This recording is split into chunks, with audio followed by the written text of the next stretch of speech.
बिस्मिल्लाहिर्रहमानिर्रहीम। तो मैंने कहा एक छोटी सी वीडियो बना के आपको दिखा दूं। कल एक बायोमेट्रिक है। तो जब आपको कनाडा की बायोमेट्रिक मिल जाएगी, आपके ईमेल पे आती है बायोमेट्रिक। अब ये नया सिस्टम है। तो आपने क्या डॉक्यूमेंट्स साथ लेके जाने हैं? एक तो आपने लेके जाने की ईमेल प्रिंट करके ले चली जानी है, जो ईमेल आपको आएगी, ठीक है, ये वाला कागज़।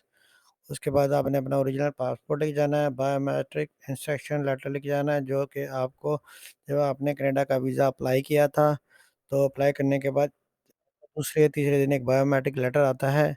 वो इस तरह का होता है, वो भी आपने साथ लेके जाना है, ठीक है। उसके बाद आपने एक कौन सा फॉर्म भी लेके जाना है, ये इन्होंने अब ऐड किया है, पहले नहीं था मेरे ख्याल से। तो आपने जब आपको ईमेल आएगी तो ये लिंक भी साथ होगा, आपने लिंक खोल लेना है। लिंक खोलने के बाद वो इस तरह का होगा। आपने उसको प्रिंट कर लेना है, इधर अपना नाम लिखना है, सिग्नेचर करने हैं और डेट डाल देनी है, बस ये इतना सा काम है। और आपने बायोमेट्रिक पे जाना है। तो वीडियो अच्छी लगे तो लाइक करें, शेयर भी करें। शुक्रिया, अल्लाह हाफ़िज़।